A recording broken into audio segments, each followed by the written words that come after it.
Well, good evening, everyone. Welcome to what promises to be an extraordinary evening.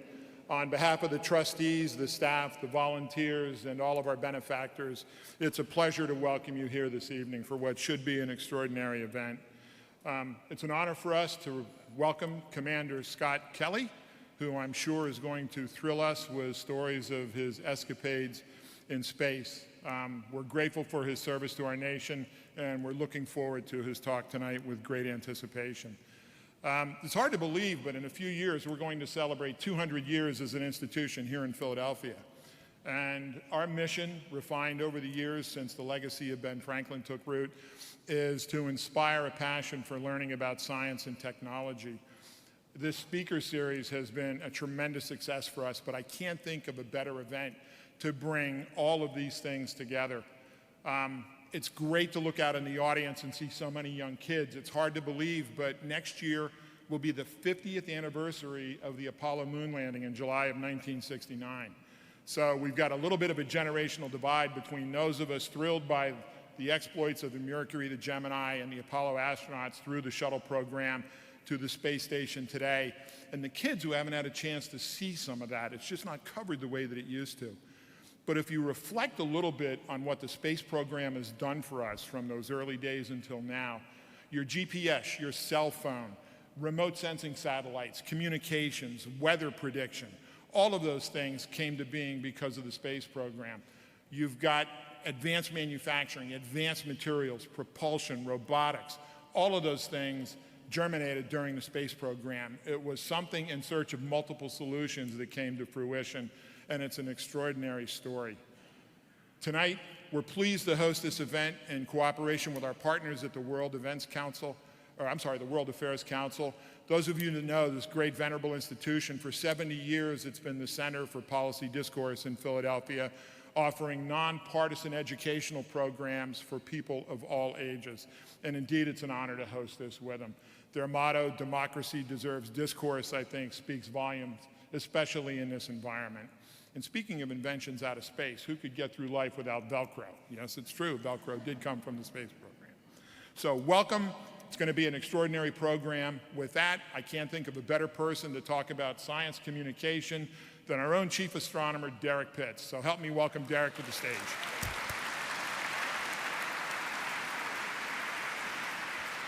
Thank you, Don. Well, good evening, everyone, and welcome to our program tonight. As you can probably well imagine, I am somewhere between Geek Town and Nerdville. I'm telling you, what a day it's been. We're very, very pleased to have our guest with us here tonight. I'm just going to take a few moments to talk about spaceflight because I really want to devote as much of the time this evening as possible to Commander Kelly on stage here presenting his adventures to you.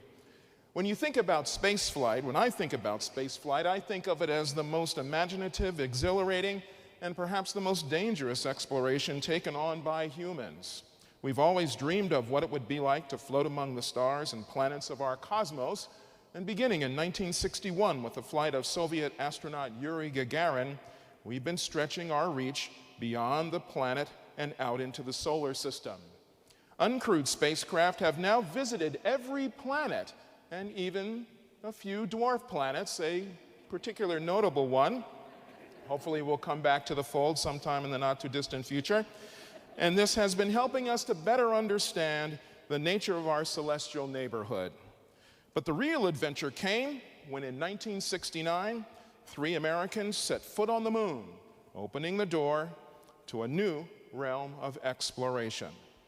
The trip to the moon is a relatively short one, actually, just 3 days out and back, but still more challenging than almost any other human endeavor, and the chance to return the moon and perhaps to go further is tantalizingly closer now than ever before. But it will take a lot of ingenuity and courage to start again. And tonight, we're honored to have someone with us who has made an enormous contribution to taking that next step.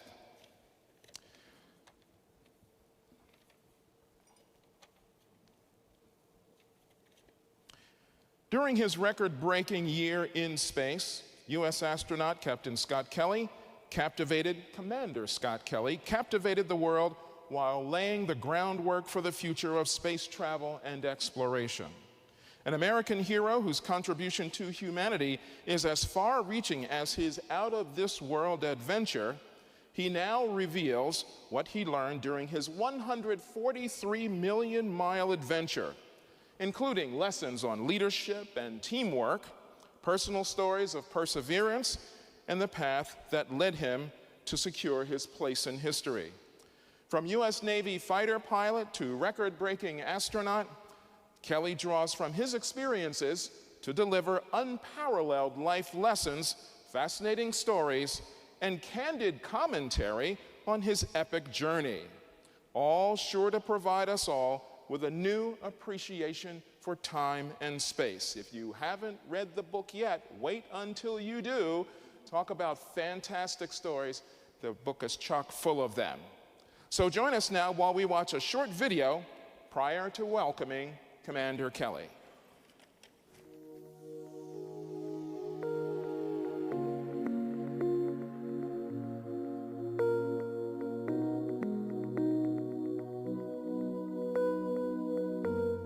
Throughout history, people have done things that are risky. Even though it is a risky thing to be doing, then I think it's a lot more risky than some people might think. So I still think it's worth it. Astronaut Scott Kelly will try something no American has ever done before. This spring, he will leave for a mission and spend a year in space. His twin is former astronaut Mark Kelly. Genetically, the brothers are almost identical, so scientists will be able to measure how Scott and Mark change physically and emotionally as months pass. Warm up a little bit. This one's a bit of a Hail Mary. Here we go. Boom! Astronaut Scott Kelly at the International Space Station. Scott Kelly has been working toward this mission his entire career. He's been working toward this mission his entire life in some respects. I decided that the challenges staying in space for a whole year presented was appealing to me, even considering the sacrifices. The human body was made for living in gravity. Strange things happen to us when we spend long periods of time without it. But that never deterred the former Navy test pilots from dreaming of becoming astronauts. Pretty much anything we've ever put our mind to, we've been able to accomplish. Doing pretty good. I do feel like I've been up here for a really long time, and I look forward to getting home soon. Interesting to watch. What a great story. Great story and a fascinating experiment. Space is still the most exciting thing I can imagine, and talking to someone in orbit still is, it's like I'm an astronaut right now. Are you concerned about the toll, the physical toll that this will take on you? I do think about the effects of radiation. You know, the reason I'm here is to learn more about it, so someday we can travel further from low Earth orbit than we ever have before. A year is not short, but it was very rewarding. It was enjoyable. It was something that I feel privileged to having got to do.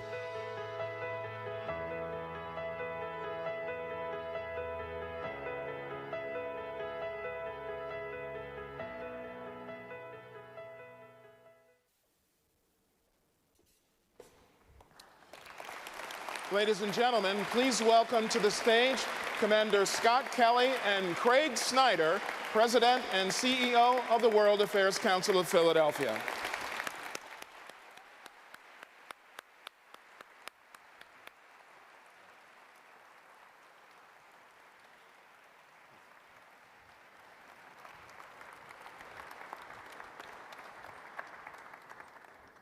Hello.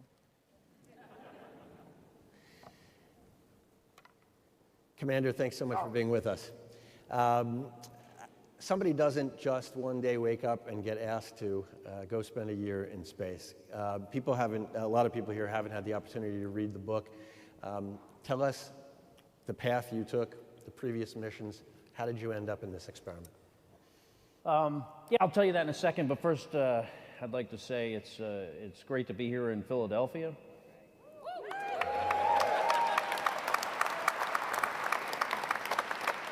Actually, it's great to be anywhere with gravity. You know, on the space station, I changed positions so many times, you would have thought I was running for president. Hey. So anyway, to those of you in the audience that do not appear to be space aliens, I'd like to say good evening. To the rest of you, I come in peace. So to answer your question, I'm a very atypical kind of person that became an astronaut, because when I was a kid growing up, I was a really, really bad student. I was the kid that, you know, sat in the back of the room, didn't pay attention, looked out the window, wondered what was going on outside, or, you know, looking at the clock, trying to just make it run faster so I can get out of the classroom. And I know there are kids here, so don't listen to me. Because it's hard to recover from being a bad student and not being able to pay attention. But that was who I was as a kid, and I struggled through middle school and later high school. Graduated in the bottom half of my high school class. Went to college because that was what was expected of me to do. But I actually went to the wrong school. I don't mean I went to like this school over here thinking that this one was a better fit for me. What I mean is I applied to and showed up at this college thinking I was going to this other one over here. I am quite possibly the only person that has ever really gone to the wrong college. And I'm there my first week and I say like, hey, when's the football game? And they're like, we don't have a football team here. It's an other school in Maryland. And I was basically doing the same thing I did in high school. I couldn't pay attention. I didn't know how to study. Eventually, I'm not really even going to class anymore. Basically on the fast track to, first year college dropout. And one day I'm walking across the college campus and I just happened to go into the bookstore to buy gum or something. Not a book. Was not a big reader at the time. But I go in there and I see a book on the shelf and it's got this really cool cover and a cool title and just made me pick it up. And I looked at the back and I read the back and I was interested enough that I bought this book, which turned out to be The Right Stuff by Tom Wolfe. And it really just spoke to me, and I recognized, these guys had certain qualities in them that I felt like I had myself, but with one huge exception. And that is I didn't know how to learn, I couldn't study, was not a good student. And I thought, if I could just fix that one thing about myself, become a better student, learn how to learn, maybe I could be like these guys someday and fly airplanes in the military, maybe even become a test pilot, and possibly an astronaut someday. And you know what you're thinking? 18-year-old kid, he or she reads a book, decides that they're going to become an astronaut. That's a giant leap.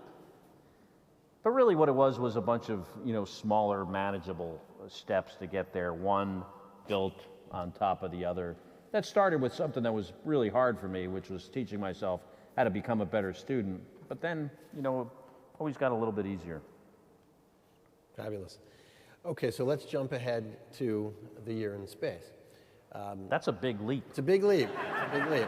Space program's known for that. You just jumped over like 30 years of my life. Exactly.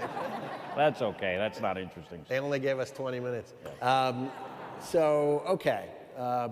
question, I guess, that boils down in terms of your year in space is, to me, what did humanity learn and what did you learn? Well, I'm not humanity, so I don't know what they learned. I appreciate humanity. Humanity's a tough audience sometimes. But what I learned is something I'm going to share with you at the end of this talk today. I don't want to steal my own material, but the purpose behind us going into space on this mission, which was longer than any other flight to the International Space Station before it. Generally, we fly 6 months on the space station, and we were going to fly for a year, me and a Russian cosmonaut, because someday we want to go to Mars. Mars is really far away. It's going to take 7 months to get to Mars. You'll have to spend a year on the surface, 7 months to get home. And when we are in space, bad things happen to our physiology. We lose bone mass at 1% a month. So, you know, if you didn't do anything to prevent that, after 100 months, you'd have no skeleton left. We'd all be like Gumby, maybe. Kids might not even know what Gumby is. Gumby's a little dated, like us, right? Yes. We lose muscle mass, effects on our vision, our immune system, and then the radiation we get in space, which is anywhere from 10 to 20 chest x-rays every single day. And what is that effect on our physiology? So in March of 2015, me and a Russian cosmonaut left the planet to spend a year on the International Space Station to learn about these things and other things. And we did learn, you know, we learned a lot. There was a lot of science that was done, over 400 different experiments. Some of those, you know, I was the scientific guinea pig, the subject of the experiment, but there were many others. Tell us about your return and the readjustment, you know, both physically and emotionally. What was it like? So if we go to the end of the mission, there's probably no questions left, assuming this is chronological. There's still a few. There's still a few. The readjustment. So going to space, there's an adjustment. When you first get to space, people are, if it's your first flight, they're a little bit overwhelmed of the experience. You're shocked, for one thing, that you're actually in space. I was shocked more than anybody else on my first flight because it's not a place I ever expected to be in. As you know, an 18-year-old kid struggling his whole life to become a serious learner, and then for me, fast forwarding 18 years from basically the day I read the book, The Right Stuff, 18 years later, I'm flying in space for the very first time. Almost to the day from when I read that book. And, you know, I had the privilege to fly 4 times, spent a year on the space station.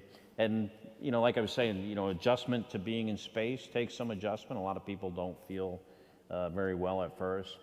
But for me, coming back after spending a year in space was even much worse than the adjustment that takes place getting used to living outside of this, you know, gravitational field that is very helpful to us, actually, in a lot of ways. But when I got back after being in space for a year, you're tired. You know, without gravity, all the fluid in our bodies redistributes itself. So in space, we get rid of that fluid, and when you come home, it replenishes itself pretty quickly. Your blood volume replenishes itself, but it doesn't replenish the red blood cells, so you're tired for a couple of months. You're sore, you're stiff, hard to stand up. When I would stand up, blood would rush out of my head, and my legs would swell up like water balloons, and I'm like, this is not good. I had hives and rashes anywhere my skin was touching anything, because it had not touched anything for a really long time. Some good things, actually, physically, that happen to you while you're in space, and that is, actually, there's only one good thing, I think. One good physical thing. And that is when you don't use your feet, for months, all the calluses just kind of go away. It's a little disgusting when you take your socks off and you get this big, like, cloud of foot stuff. If you're ever in space for a really long time, don't ever take your socks off around your crewmates. Very bad manners. But eventually you have baby feet, like baby feet. And after when I was on the space station for 6 months, when no one knew I was up there, I went to get a massage, and you know, at the end of the massage, they rub your feet. The masseuse was like, she goes, "You have the softest feet I've ever felt in my entire life." All I said to her was, "Thank you. Very proud of them." And I just left. She's probably still talking about that bald guy with the really soft feet. I want to go to a couple of sort of space policy questions, if we could. So when... This guy right over here on the end, he's going to love that space policy question. I can tell. That little guy in the blue. I can tell. Might actually wake him up. I think they're up. When the Apollo flights were taking place, Charles Lindbergh was still alive. We went from flying across the Atlantic to going to the moon in a much shorter period of time than it has now been since we went to the moon. Does that mean that the future is the past? Or do we still have a future in space that can be as bold and exciting as Apollo? And if you believe that, why has it taken so long? Well, I think we do have a future in space. I think space is our future. It's, it's this outrageous goal and destination that I think as humans we need. We're explorers. We need a place to explore. We've explored most of Earth. Now, granted, we could explore the oceans a little bit more, and I think we should. But, exploring space is absolutely part of our future.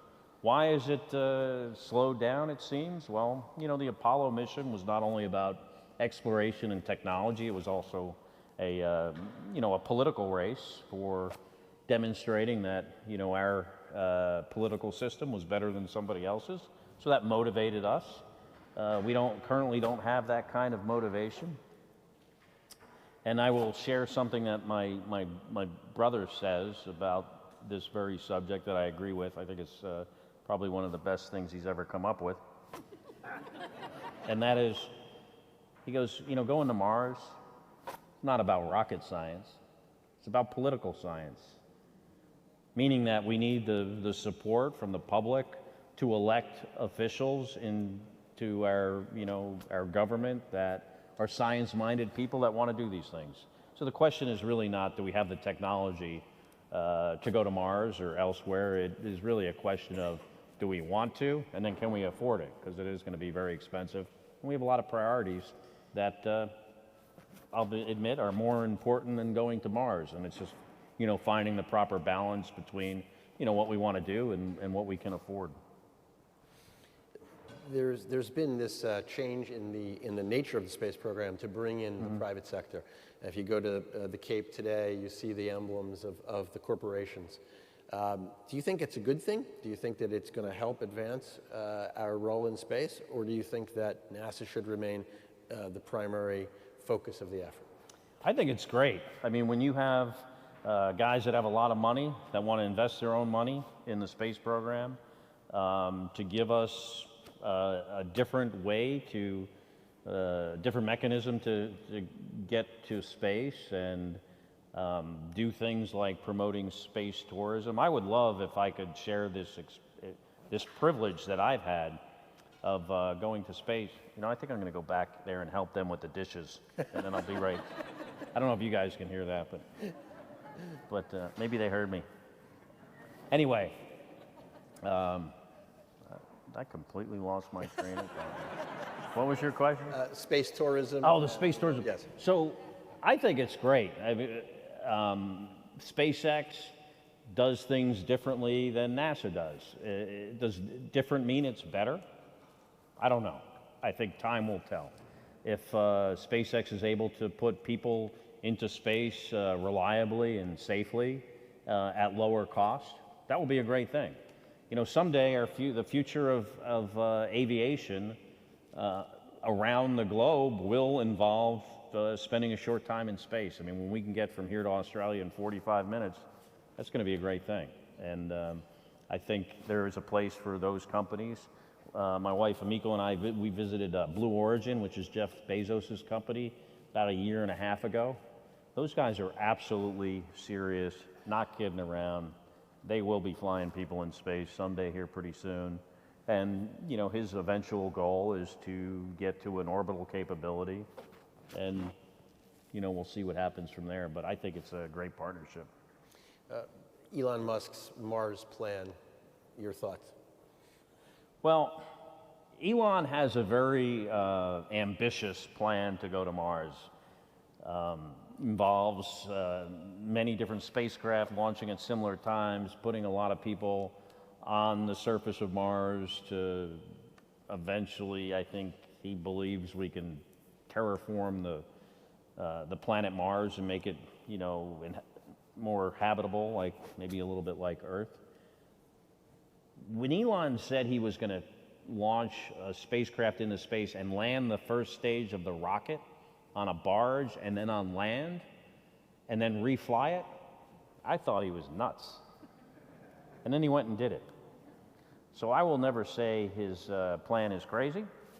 I will say it's a little ambitious, but I think if anyone could pull it off, it'd probably be him. In addition to being an astronaut, obviously you've been a military man. There's a debate going on now about President Trump's proposal for a space force as a separate branch of the American military. I'd like to ask your opinion about that, and more broadly, it seems pretty clear that space is being militarized, that both the Chinese and the Russians are pursuing capability to disrupt American communications and so on.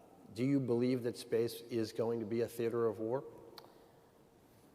You know the first rule about Space Force?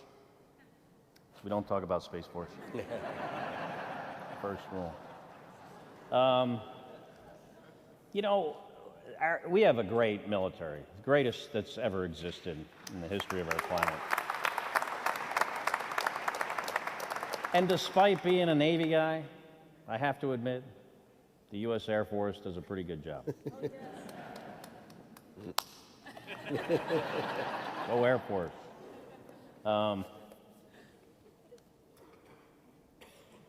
Our Department of Defense is also probably the hugest bureaucracy that's ever existed. And, you know, adding a seventh arm to that and the, you know, the overhead that it's going to take to, you know, start up a new branch of the armed forces is going to be billions of dollars. Is that worth the money for a capability I think we currently have? I don't think so. Perhaps somebody could make the argument that it is. Will space be a battleground for future warfare? Probably at some point. I think humans have demonstrated that over the course of our history, we will find new ways and new places to go and fight one another. I think that's pretty clear. I hope it's not for a really long time. Now, the U.S. government is part of various treaties to try to prevent that. So I think we should probably, as the leader of the free world, set the example that we don't want to do that. But at the same time, we have to understand, you know, there are threats to our national security that come with, you know, defending the infrastructure we have in space. So I just think whether we need a space force or not, I think is a much longer discussion that we need to have rather than just like, you know, writing out a check for this. Now, having said all that, if they get the lightsaber, I'm in. All in. With that, I'm going to invite you to the podium to walk us through some of these wonderful photographs. Thank you. Yeah, thanks.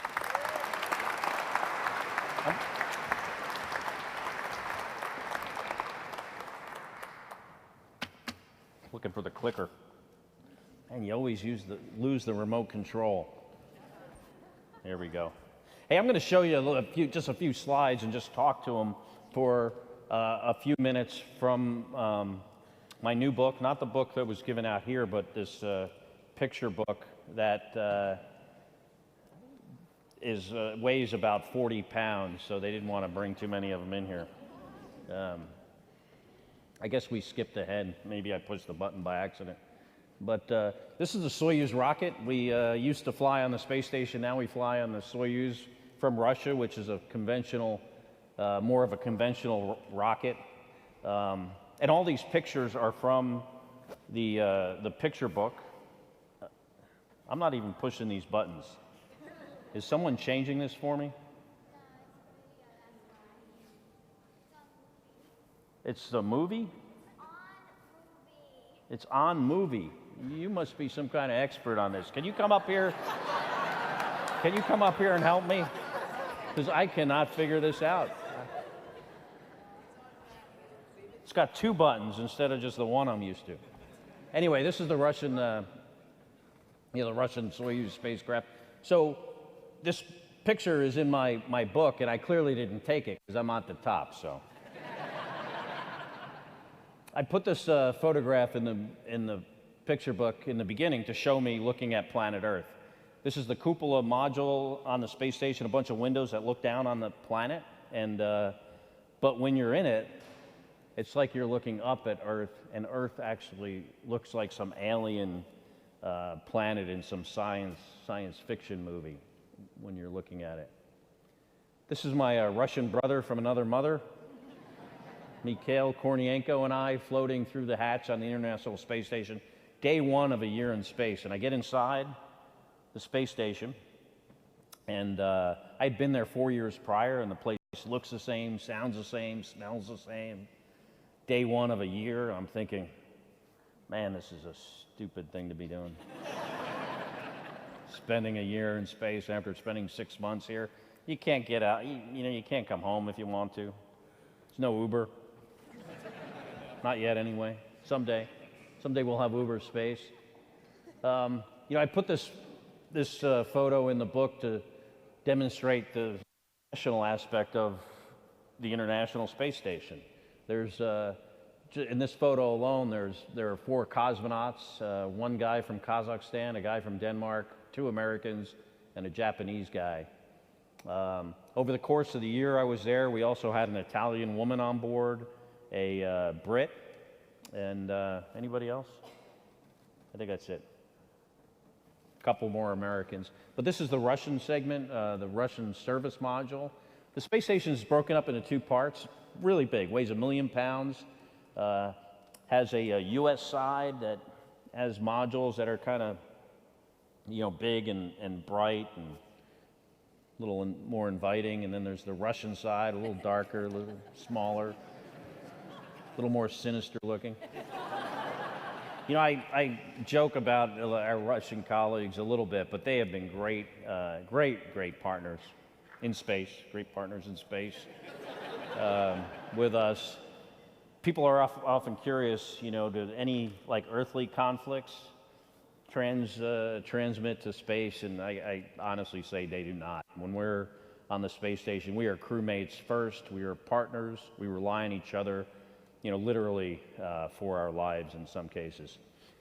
This is the U.S. laboratory module, very busy. If you had OCD, it'd probably be hard to live there for a long time. But I wanted to contrast this picture with the lights out in the U.S. lab module. And you can see all the little green glows of the little LED lights and other lights that are in there, including the pink lights that are in the front of the space station, which are these from these grow lights that are part of a plant growth experiment. So it looks kind of like a nightclub in there. And you turn the lights out.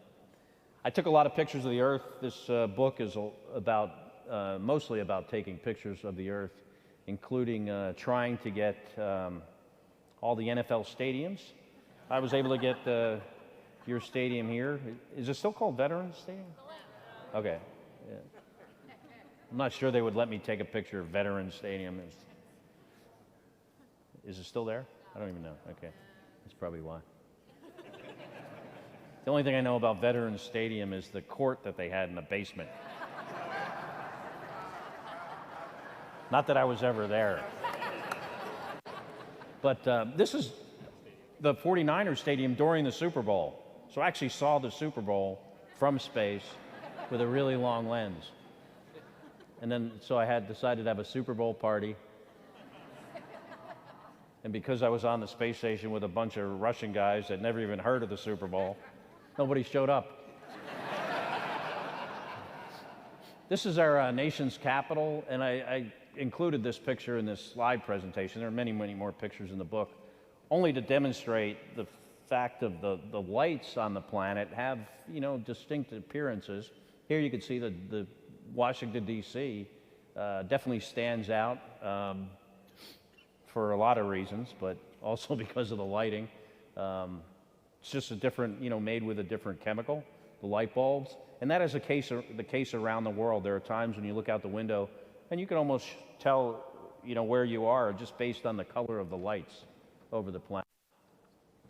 This is looking out in the cupola, but towards the back of the space station in the Russian segment with some aurora on the horizon. This is looking towards the front. We were capturing a Japanese cargo vehicle. We used that robot arm for for a lot of things. The most important thing is to grab our cargo spacecraft and attach it to the space station. Space selfie. But I took this and the subsequent picture to demonstrate the earth shine that you see from space. If the window covering is closed and you can't even look outside, but light still seeps through, after being in space for a long time, you can actually tell where over the Earth you are from the color, just the color of the lights.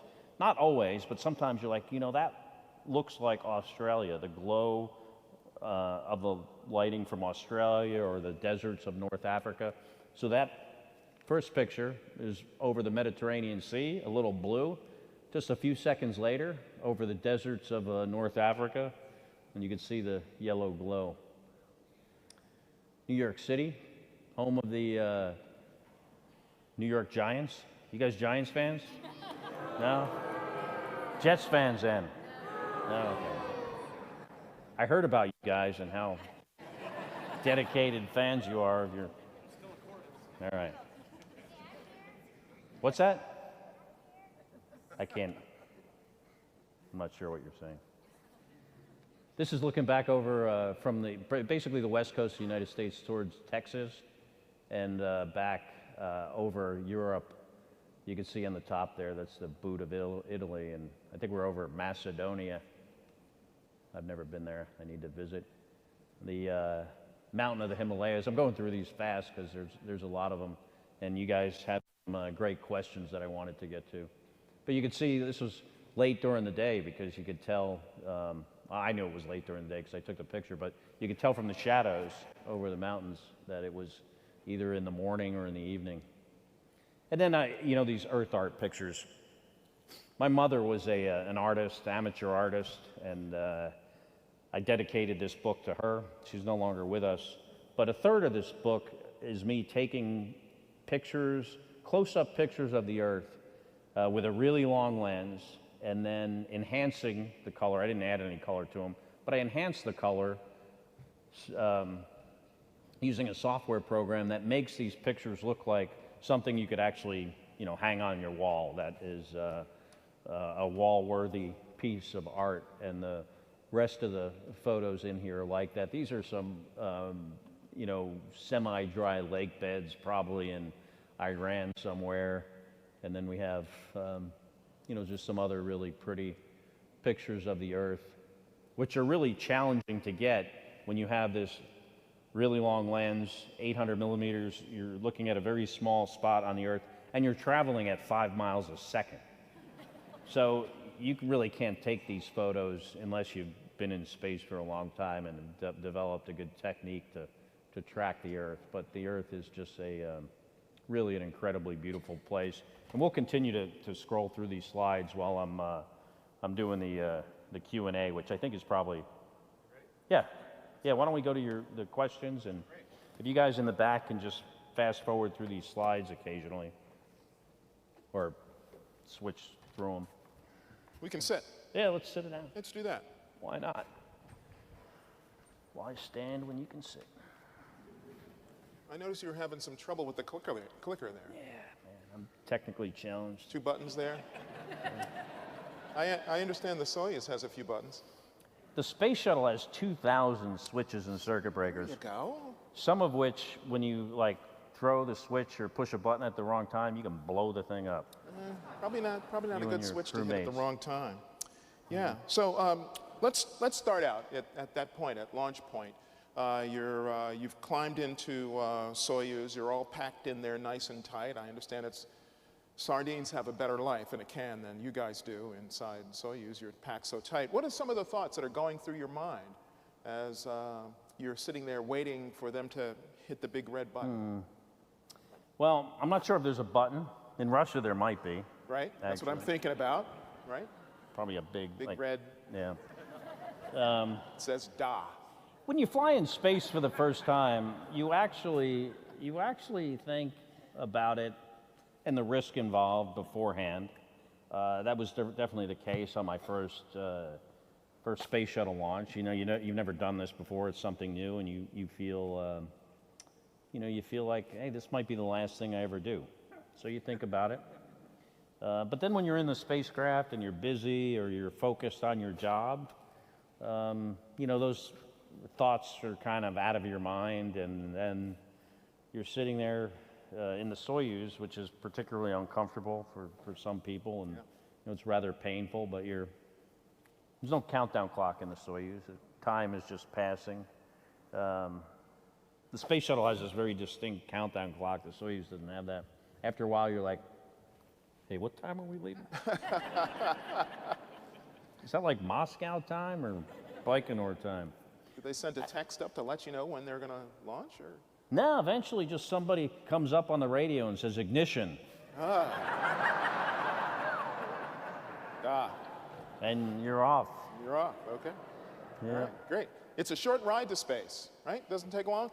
In some instances, it's a short ride to space. You've spent a couple of days just orbiting in Soyuz heading to International Space Station. Yeah, sometimes we've taken 48 hours to get there. My last flight, it was a 6-hour rendezvous, but you know, spending that time, 2 days in that small capsule, it's a tight fit. Incredible experience, especially on the space shuttle. Soyuz lifts off slowly, more traditional rocket. Space shuttle has those 2 giant solid rocket motors, and when those things light, you get the feeling you're going somewhere. You're not sure where you're going, but you know you're not coming back to Florida.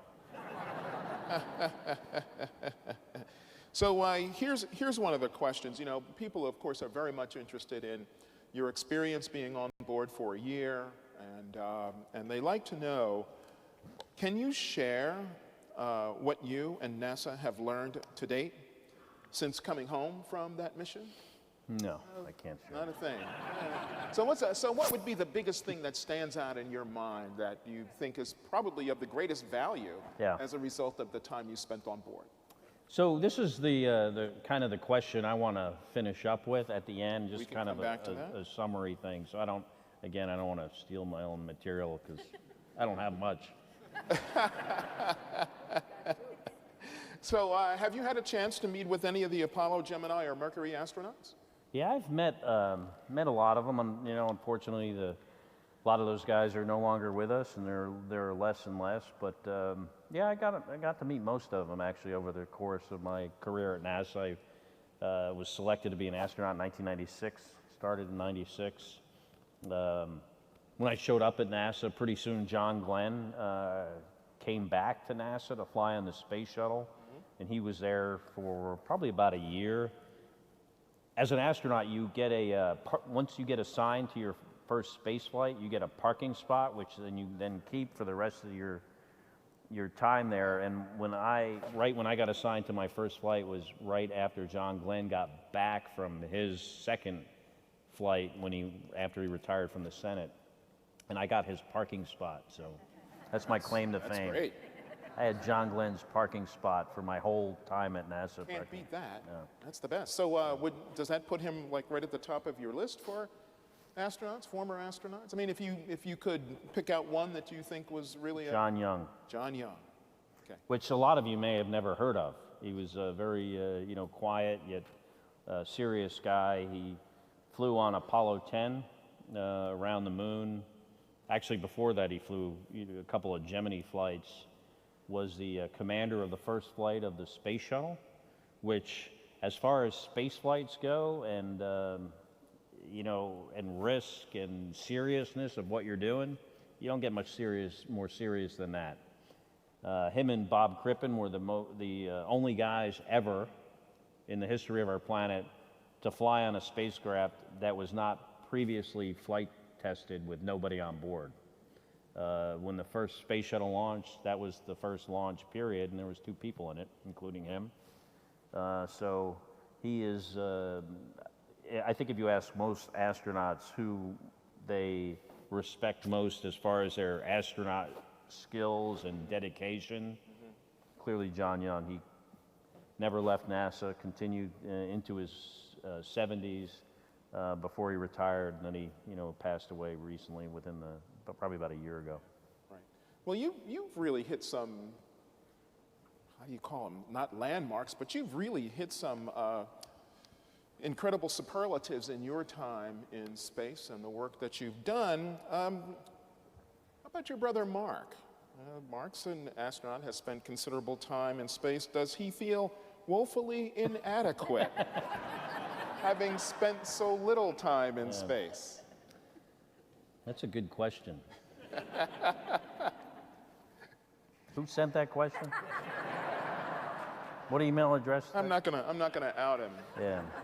skelly@nasa.gov. No, I won't. Yeah, I saw that. The email address up there, you could send questions. Yeah. When I was sitting over there, I sent that question.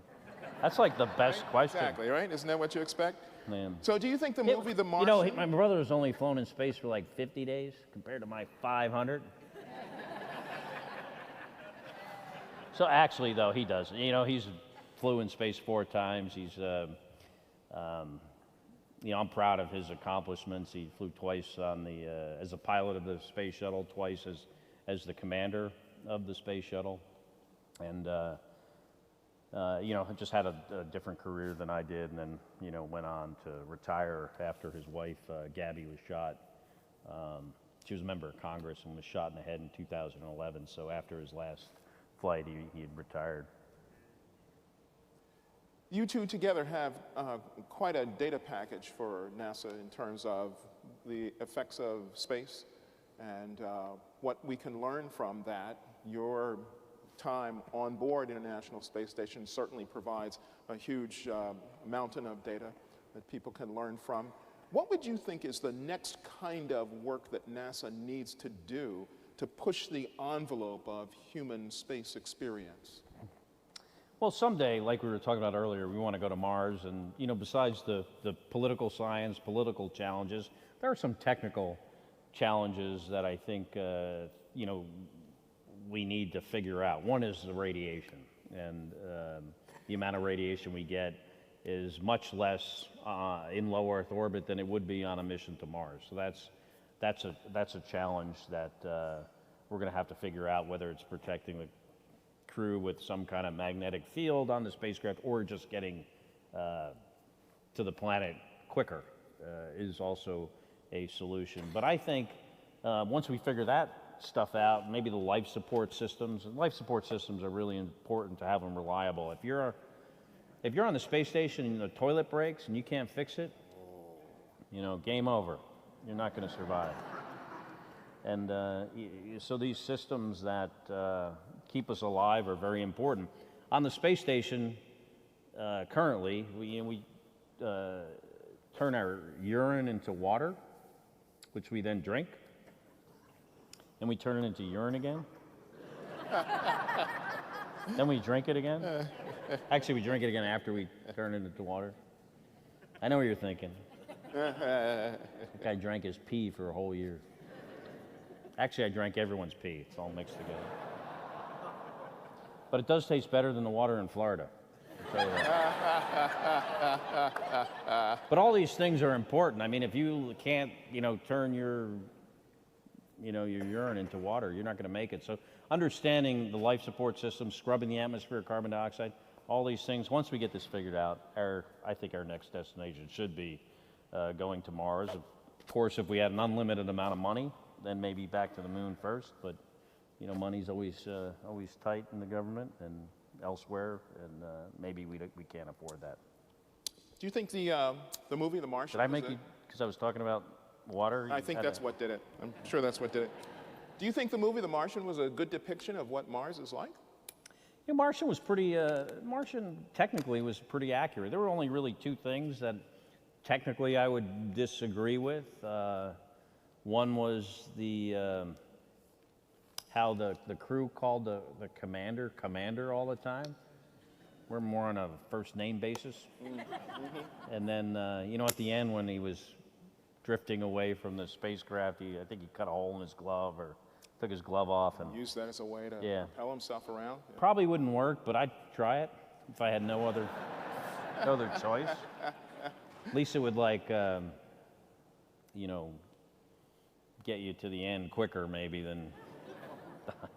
But anyway, yeah, I thought The Martian was a pretty accurate depiction of living and working in space. We watched Gravity on the space station. Whoa. When I was up there, yeah.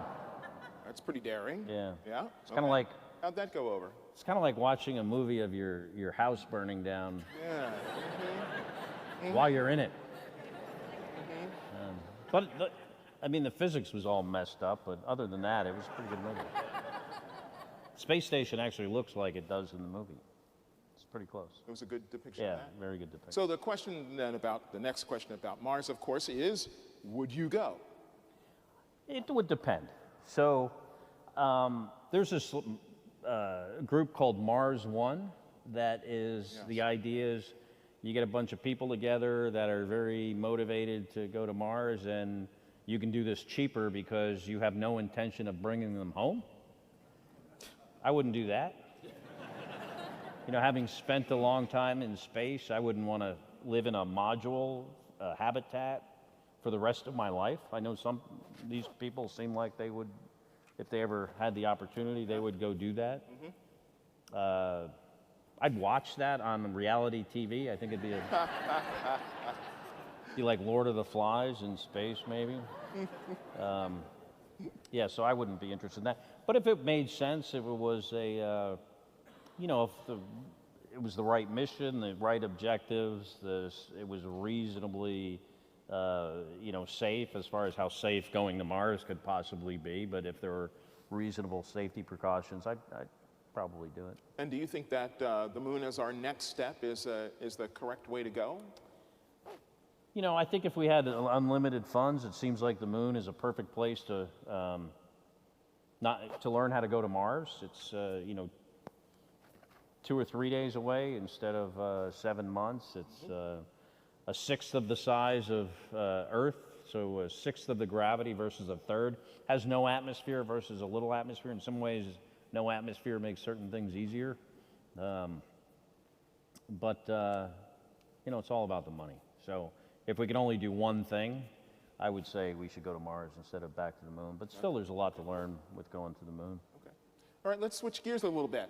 Question from the audience is, if there is other intelligent life out there, do you think humans should try to communicate with it, or should we just lay low?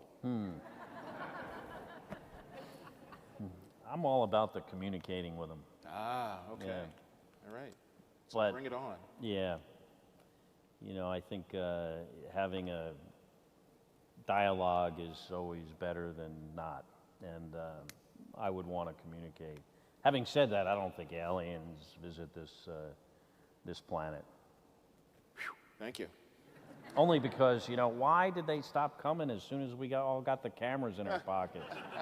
Never understood that, right? Yeah, right. The space selfie would be the best one ever. It would be or the best one alien ever. selfie. Right, that's right. Better than the space selfie. So speaking of that same thing, though, have you heard the story recently about the space I should say That cigar thing? That big cigar thing, Yeah.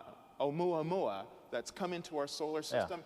There's some speculation from people that they think this might be an alien spacecraft of some sort. Yeah.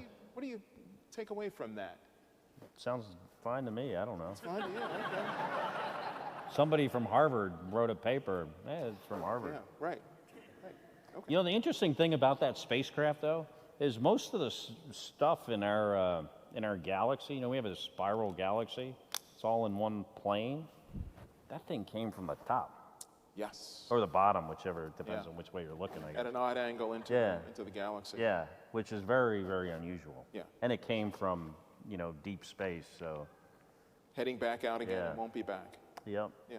Did you, while you were on board ISS, a question I'll ask you about, looking out into space, what did the sky look like looking out from ISS? So if you're on the side of the Earth that has the sun, and the sun is in the sky, if you look at space, I wouldn't say it's black, it's more of I would say a grayish look to it. You don't see any stars. But on the dark side, at night, you can see more stars than you can see on Earth. They're clearer. It's absolutely spectacular. Now, if you were going to Mars, you'd always have the sun in the sky, right? Sure. So I don't know how much, how much of the stars and planets you would actually be able to see. Yeah, I've always imagined if you're looking away from the sun, you're on the nighttime side of the Earth, and ISS looking out, you'd probably have a nice view of the night sky. Yeah. Clearly, if the sun is on the other side of the Earth, you got a great view of the stars. Yeah. So on board ISS, what was a day like? Day's long. I mean, you wake up, you're at work. You get up about 6 o'clock in the morning. I would usually get up around 30 minutes before I had to do something, which is generally the same thing I do on Earth. But it's a long day. You spend a third of your time doing science experiments, a third of your time just taking care and doing the stuff you need to keep the space station operating, and then about a third of the time repairing hardware. The space station, for kids in here, I don't know if a lot of the kids realize, but they have never been on Earth with all the people at one time. Because we've had people in space for 18 years. Oh, yes. Yeah, so, and the space station's been there since the first modules launched 20 years ago, so it takes a lot of care and feeding of the systems, but we've been pretty good at keeping the space station operating, so you spend a lot of time doing that. Generally, you finish your workday about 12 hours after it starts, a few hours in the evening to do some personal things, whether it's communicating with your family, watching TV or a movie or something, or taking pictures of the Earth, and then you go to sleep. You're still at work. You wake up again. You do it all the next day. What's your favorite part of the day? In space? Yeah. Your favorite part of the day in space? Probably in the evening when I was done with all my work and I could get on the phone and talk to Amiko or some other people and, finish some personal things. Spacewalks were certainly an incredible experience, but they are challenging. They're physically and mentally. They are what I call type 2 kind of fun. Type 1 fun is the thing that's fun when you're doing it, like a roller coaster. Type 2 is the thing that's fun when you're done. Yeah, and you spent considerable time out in a spacesuit. Comfortable in a spacesuit? It's not comfortable. Not comfortable, okay. Yeah, it's, the joints don't really work like our joints. You're always working against them, so it causes a lot of astronauts have shoulder issues and elbow issues because of the spacesuits. The suit's pressurized at 4 psi, so you're always working against it. It can get hot in the suit, even though you have a cooling system. Sometimes it's just easier to just get hot or cold than it is to take the effort to adjust the cooling on the suit if you're tired. So there are a lot of challenges, but again, type 2 kind of fun. Right. Just so everybody knows about this, one of my favorite space facts is that International Space Station flies over Philadelphia between 4 and 7 times every day, at least 4 times a day and as many as 7 times every day. And so there are times when you can see it, but when it is visible, you can see it naked eye with no problem at all. I've seen it in downtown Center City, Philadelphia, probably 40 or 50 times without any problem whatsoever. So I encourage you to look up online when it's available so you can go out and see it and wave at the astronauts as they go by. I think it's the third brightest thing. I mean, clearly the moon's brighter. I think Venus is brighter. Venus is But it's brighter? the next brightest thing after Venus. So it's very and the easy to sun. see. We got to include the sun. Where there is that too. Good Fourth idea. brightest. So what's next for a guy like you? You've had amazing experiences as a pilot, as a flight engineer, as a commander, space shuttle missions, the most complex machine ever built. Now this 1 million pound football field size object in space carrying astronauts from all over the world, doing fabulous experiments. You spent longer in space at one shot than anybody else. What do you do now? Well, tomorrow I'm going to New York, and then on Saturday we're going to Hershey, Pennsylvania. Wow, great. Not as tourists. I was going to say they measure right up there with. I don't know. I've been really busy since I got back. Almost too busy to think about doing something else with writing, a few books and the public speaking I do. I am did a little, filmed a TV commercial recently that'll be on TV. That'll be interesting to see what people think of that. For no, I'm not going to say, but I might not be allowed to. Okay. Maybe, I don't know. Right. But you may see it. And then some little odds and ends. I'll figure something out here eventually, though. Okay. So let's see. While you were on board ISS, spent all this time, lots of different experiments, all sorts of experiences. Is there anything now that you're back, is there anything that you wanted to do that you didn't get to do? Leave anything on the table that you wanted to do? Not really professionally, but certainly personally in space, especially once you get back, you're like, man, I wish I would have filmed this or taken a picture of this or called this person, just take advantage of the unique opportunity. But from a professional perspective, I mean, I felt really, really lucky. I was at NASA for 20 years, almost always assigned to something, whether it was a space shuttle mission or being the backup of the space crew to the space station. Got to fly on a shuttle twice as the pilot and the commander. My first flight was to Hubble, so I got to go see the Hubble Space Telescope. Then my second flight to the space station, flew twice on the Soyuz, lived there for nearly a year on my second flight, got to do 3 spacewalks, I've been in space with 40 different people, which, the people are what makes this an experience even more enriching, that you get to do this as part of a team with, people that you enjoy working with. So nothing on a professional level. Great. What's it take to be a good astronaut? Teamwork, attention to detail, the technical, be able to operate technically complex systems on the space station. You have to be able to do a lot of different jobs. It's not only about being a scientist or an engineer, it's about being the plumber, the IT guy or girl, the electrician, the doctor, the dentist. Actually repaired people's teeth in space. Wow. You just kind of have to be sort of a jack of all trades. But the most important thing, absolutely, is being able to, play well with others and, work as part of a team. Space flight, I say, is the biggest team sport there is. So, what did you feel was more challenging to you to deal with when you were in space? The physical hardships or the mental hardships? I don't know which. I would say, for me personally, it was, I don't know, they're different.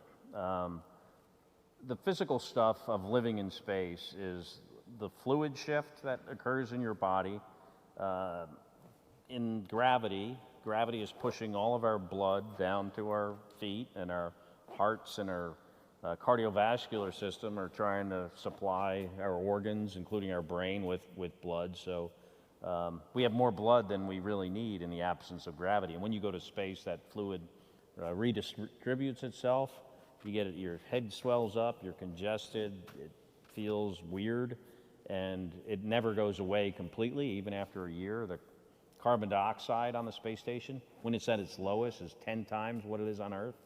That's uncomfortable for some people. And then the psychological challenges are not insignificant. My 2 worst days I ever had in space were when it had to do with issues with my family members on the ground. First one was when Gabby was shot and I was in space. I still had 3 months to go and couldn't come home. And my worst moment on this year in space was getting a call from the control center in Houston, and they say, hey, you need to call your daughter Samantha immediately. It's an emergency.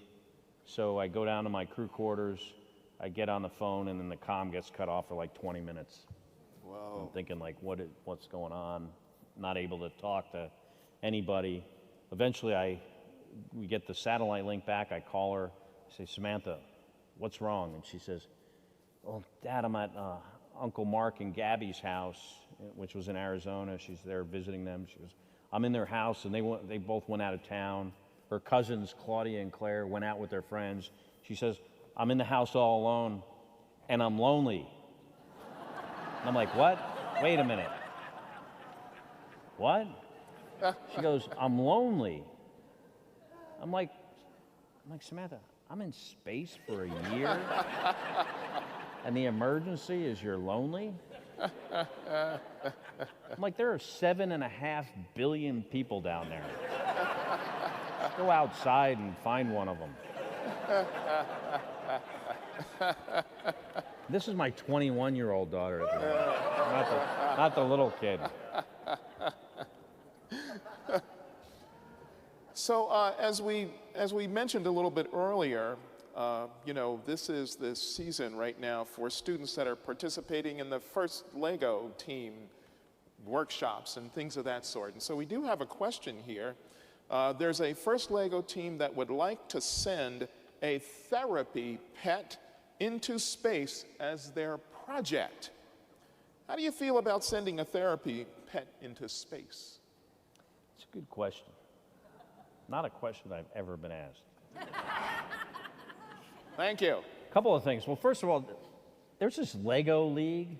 I didn't know anything about this until this year. Their project was space, and they suggested that they go find an astronaut and ask them questions. I get like 10 emails every single day from these robotics leagues around the world. And you can't answer all of them. And some of them, I got one like a month ago, and it was like some kid in the rainforest in the Amazon. He's like, hey, can you answer my question? And by the way, can you do it quickly? Because I had to walk 10 miles to get to a computer. And I'd like you to like answer it before I get back. So I get these questions all the time from kids around the world to help with their projects, and it's really unfortunate that I can't answer all of them. But I will answer this one, and that is, what kind of pet? I mean, can you, like the mini horse that you see on airplanes sometimes? Yeah, maybe a little smaller than that. Like a cat, maybe. No giraffe? Therapy no giraffe? Maybe a snake. You know, we had mice on board that we did some experiments with. We had 20 female mice. And, at first they kind of look like us. They don't look like they're feeling good. They're like sick. Their fur gets all messed up. Oh, wait. I'm sorry. They're suggesting perhaps a bearded dragon. Is that a lizard? I think it's a lizard, yeah. Okay. Yeah. I think there are probably better ways to deal with that stress. And I think if you had an astronaut that needed a therapy pet, you should probably just get a new astronaut. No offense to your project. Just keeping it real. So I think we do have to ask a couple of questions. You know, Franklin Institute is a place where we pride ourselves on providing a comfortable and safe environment for people to learn about science. And we strive to inspire curiosity about STEM subjects. What do you say to kids that are curious about pursuing a STEM career? STEM is a big part of space exploration. And you know, we're having huge challenges in this country right now around STEM education. You have some thoughts about what we might be able to do about helping kids become more interested in STEM topics? Well, you know, the STEM fields are incredibly important to our country, our national security, our economy, the sciences, engineering, math. I mean, those are the fields that, create things of, technical things and build things which are incredibly important. But what being a kid myself that was not motivated to study, I could not find any motivation, was really not even possible for me. You know, every year I would show up in school and I'd be like, I am going to get straight A's. And then, day 3, I'm 3 days behind on homework. So for me, what I tell kids is, find what you're passionate about. Find the thing that inspires you, this spark that, motivated me was the book, The Right Stuff. So I think you need inspiration and things that let you discover the thing that you want to do in life that is important to you. So I think it's very important we encourage kids to study STEM education, but also everything. Let them figure out what they are interested in, and I think if someone's interested in something, they're going to do better at it. So in your time on board Space Station, you saw lots of astronauts come and go. How does NASA choose astronauts, and which ones are going to stay and which ones are going to go on Space Station, and that sort of process that goes into figuring out who can be there for those periods of time? Well, I've been part of the astronaut selection board as one of the people that decide who becomes an astronaut, and that decision is we're looking for people that are qualified, that have the skills and the ability and the background to do the job, but also people that work well as part of a team. But really, when it comes down to it, the people we interview are all qualified. Really, it comes down to who would you rather spend time in space with? Who do you really like and think that would be better office mates or workmates? That's kind of really what it comes down to. As far as assigning people to particular missions, I've never been in that role to decide who gets to go, launch, when, what they do. It's generally in the U.S. up to the chief of the astronaut office has a lot to say about that. They have different things that are important to them. Most of the time, though, especially on the space station crews, there's so many moving parts. Who you wind up being up there with is somewhat random, actually. It's which is kind of odd. You'd think there would be a lot more thought put into a space station crew, making sure that these people can work well together as a team. It's actually more like, this whole group has been vetted, therefore we should be able to put all of them together and they should work. It should work out fine. Right, I was going to ask that question about, do you just trust the judgment of the astronaut office as to who they've chosen to be there with? I mean, you're locked up. I mean, I sort of think about this like you're going on an extended vacation with your family in the station wagon. You're all locked in there together, and the trip is 6 months long. Yeah. Not necessarily a good outcome. Could be. Could be. Okay. We've been pretty lucky so far. I've never really seen much conflict in space. I've heard about, people having like personal issues with their fellow crewmates, but I've seen a little bit of that firsthand, but I've never really experienced it myself. We do a pretty good job of vetting people for this job. So right on the heels of that, what was the scariest moment you ever experienced? Well, if the worst moments were the two I talked about, Right. Things with family members on the ground. Scary in space, I wouldn't say anything was ever like boo kind of scary, But, there's certain moments that get your attention. I was on my second spacewalk, I was outside. It was the end of the spacewalk. We were really tired. The control center asked me to go to this area on the back of the truss, which is the part that holds the solar rays.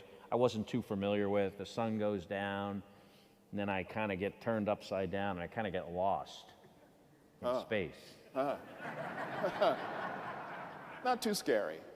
No, it took me a while. 17,500 miles an hour, 220 miles up. No, not scary at all. It took me a while to figure out where I was, and so a little bit apprehensive, probably even more just embarrassed, right?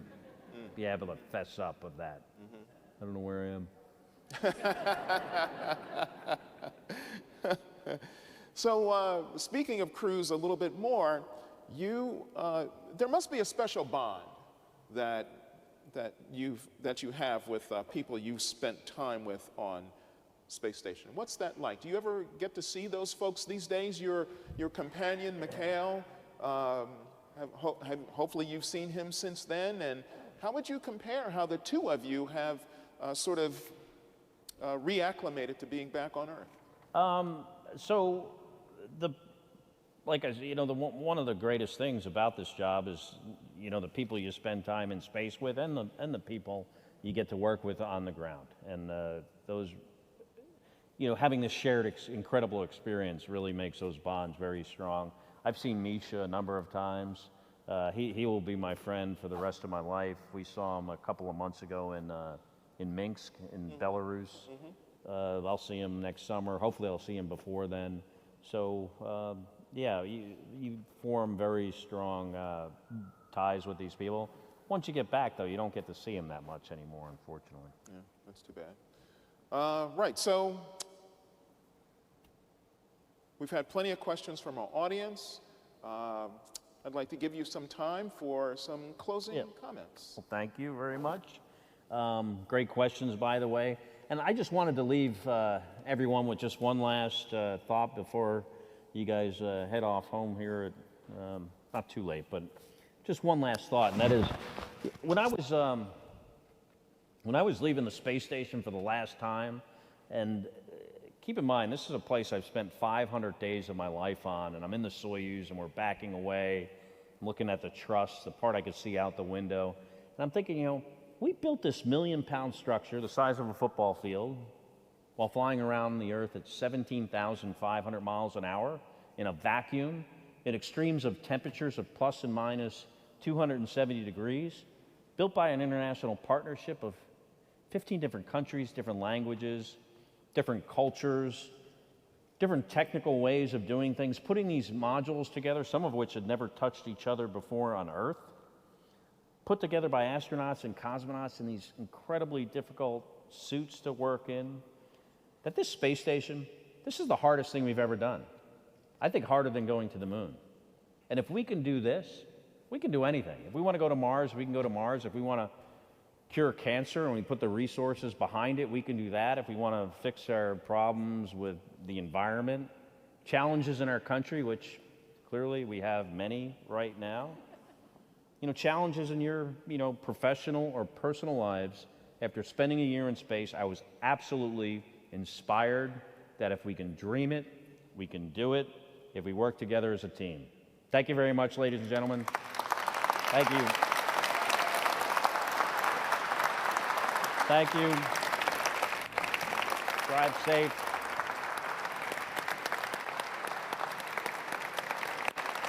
Thank you. Thank you. Thank you. Please, thank you. Thanks very much. All right. Touchdown brings me round again to find I'm not the man they think I am at home. Folks, as you can imagine, Commander Kelly has a really demanding schedule. And so if we can, just give him another warm round of applause as he's heading out the door. And hopefully we'll see him again soon. Thank you all very much for coming this evening. We hope you enjoyed the program, and we look forward to seeing you again soon. Thank you for coming.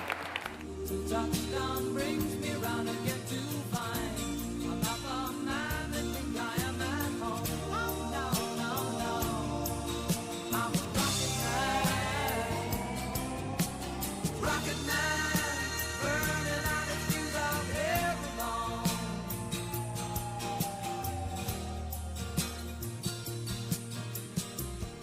Mars ain't the kind of place to raise your kids.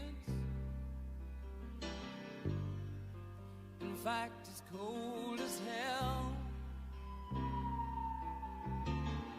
and there's no one there to raise them.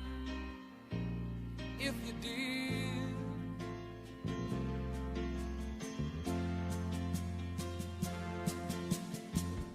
and all the science I don't understand,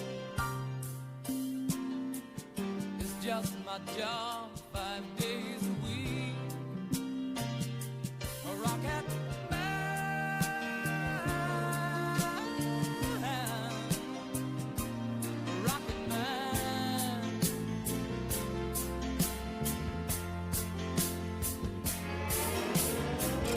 And I think it's gonna be a long, long time till touchdown brings me round again to find I'm not the man that think I am at home. Oh, no, no, no. I'm a rocket man.